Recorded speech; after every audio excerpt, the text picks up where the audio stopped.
లూకాసు వార్త 22వ అధ్యాయము. పస్కా అనబడిన పులియని రొట్టెల పండుగ సమీపించును. ప్రధాన యాజకులను శాస్త్రులను ప్రజలకు భయపడిరి కనుక ఆయనను ఎలాగు చంపింతుమా ఉపాయము వెదుగుచుండిరి. అంతట 12 మంది శిష్యుల సంఖ్యలో చేరిన ఇస్కరయోతు యూదా అనబడిన యూదాలో సాతాను ప్రవేశించును. కనుక వాడు వెళ్ళి ఆయనను వారికి ఎలాగో అప్పగింపవచ్చునో దానిని గూర్చి ప్రధాన యాజకులతోనూ అధిపతులతోనూ మాట్లాడెను. అందుకు వారు సంతోషించి వానికి ద్రవ్యమియ్య సమ్మతించిరి. వాడు అందుకు ఒప్పుకొని జనసమూహము లేనప్పుడు ఆయన్ను వారికి అప్పగించుటకు తగిన సమయం వెదుగుచుండెను. పస్కా పశువును వధింపవలసిన పులియని రొట్టెల దినము రాగా యేసు పేతురును యోహానును చూచి, మీరు వెళ్ళి మనము భుజించుటకై పస్కాను మన కొరకు సిద్ధపరచుడని వానిని పంపెను. వారు మేమెక్కడ సిద్ధపరచుకోరుచున్నామని ఆయన్ను అడుగగా ఆయన, ఇదిగో మీరు పట్టణంలో ప్రవేశించినప్పుడు నీళ్ల కుండ మోసుకొని పోవుచున్న ఒకడు మీకు ఎదురుగా వచ్చును. అతడు ప్రవేశించు ఇంటిలోనికి అతని వెంట వెళ్ళి, నేను నా శిష్యులతో కూడా పస్కాను భుజించుటకు విడిది గది ఎక్కడని బోధకుడు నిన్ను అడుగుచున్నాడని ఇంటి యజమానుతో చెప్పుడి. అతడు సామాగ్రి గల ఒక గొప్ప మేడగది మీకు చూపించును, అక్కడ సిద్ధపరచుడని వారితో చెప్పెను. వారు వెళ్ళి ఆయన తమతో చెప్పినట్లు కనుగొని పస్కాను సిద్ధపరిచిరి. ఆ గడియ వచ్చినప్పుడు ఆయనతో కూడా అపోస్తులను పంక్తిని కూర్చుండిరి. అప్పుడు ఆయన, నేను శ్రమపడక మునుపు మీతో కూడా ఈ పస్కాను భుజింపవలనని మిక్కిలి ఆశపడితిని. అది దేవుని రాజ్యంలో నెరవేరు వరకు ఇక ఎన్నడూనూ దాన్ని భుజింపనని మీతో చెప్పుచున్నానని వారితో చెప్పి ఆయన గిన్నె ఎత్తుకుని కృతజ్ఞతాస్తుతులు చెల్లించి, మీరు దీనిని తీసుకొని మీలో పంచుకొనుడి. ఇక మీదట దేవుని రాజ్యము వచ్చు వరకు నేను ద్రాక్షారసము త్రాగనని మీతో చెప్పుచున్నానన్ను. పిమ్మట ఆయన ఒక రొట్టె పట్టుకుని కృతజ్ఞతాస్తుతులు చెల్లించి దాన్ని విరిచి వారికిచ్చి, ఇది మీ కొరకు ఇయ్యబడుచున్న నా శరీరము, నన్ను జ్ఞాపకము చేసుకొనుటకు దీనిని చేయుడని చెప్పెను.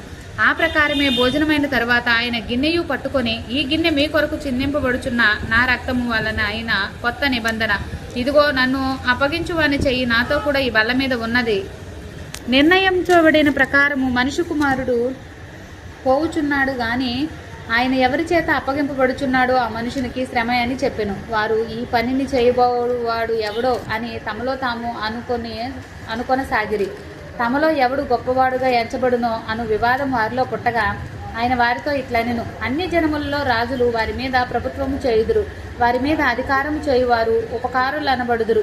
మీరైతే అలాగూ ఉండరాదు. మీలో గొప్పవాడు చిన్నవాని వలెను, అధిపతి పరిచారకుని వలెను ఉండవలెను.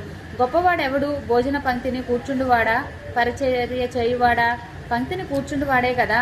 అయినను నేను మీ మధ్య పరిచర్య చేయువాని వలె ఉన్నాను. నా శోధనలో నాతో కూడా నిలిచి ఉన్నవారు మీరే. కనుక నా తండ్రి నాకు రాజ్యమును నియమించినట్లుగా నా రాజ్యములో నా బల్ల యొద్ద అన్నపానములు పుచ్చుకొని సింహాసనముల మీద కూర్చుండి ఇశ్రాయేలు 12 గోత్రముల వారి మీద తీర్పు తీర్చుటకై నేనును మీకు రాజ్యమును నియమించుచున్నాను.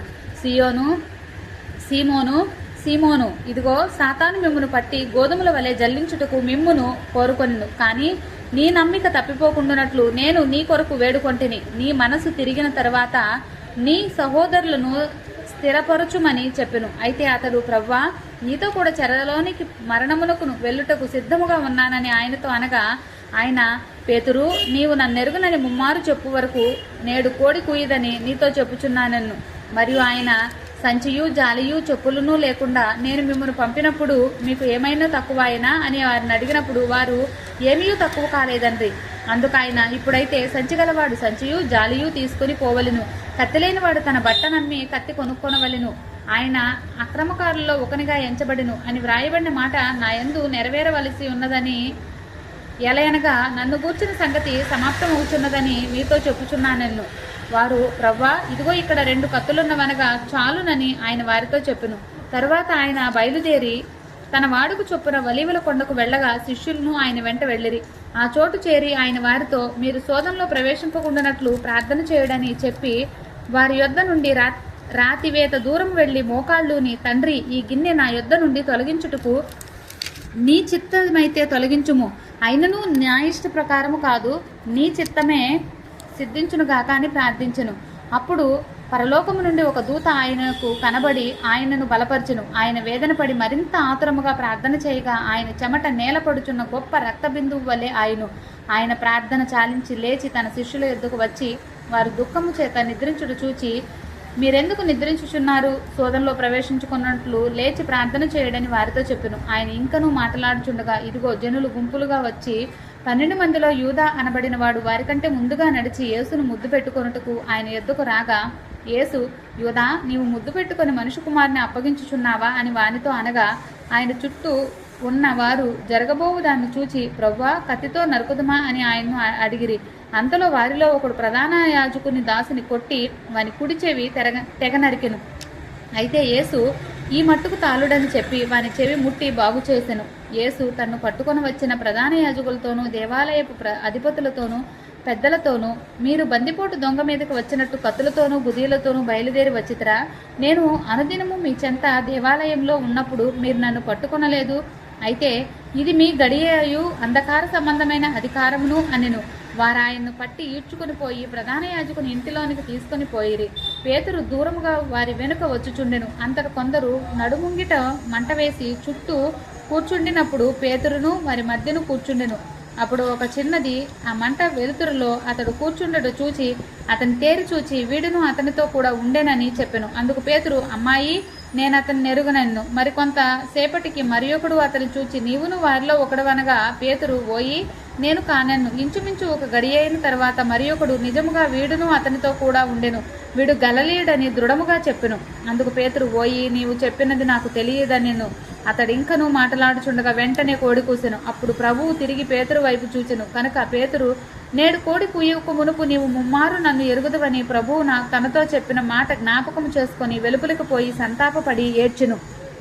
యేసును పట్టుకునిన మనుష్యులు ఆయనను అపహాసించిరి. కొట్టి ఆయన ముఖము కప్పి, నిన్ను కొట్టిన వాడెవడో ప్రవచింపమని ఆయన్ను అడిగిరి. ఆయనకు విరోధముగా ఇంకను అనేక దూషణ వచనములాడిరి.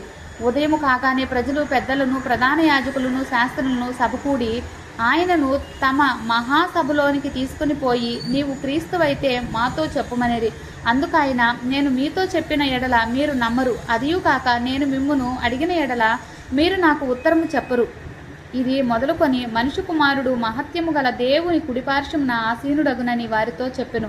అందుకు వారందరూ, అట్లయితే నీవు దేవుని కుమారుడువా అని అడుగగా, ఆయన, మీరన్నట్లు నేనే ఆయనను అని వారితో చెప్పెను. అందుకు వారు, మనమిక సాక్షులము పని ఏమి? మనము అతని నోటి మాట వింటిమి కదా అని చెప్పిరి. ఆమేన్.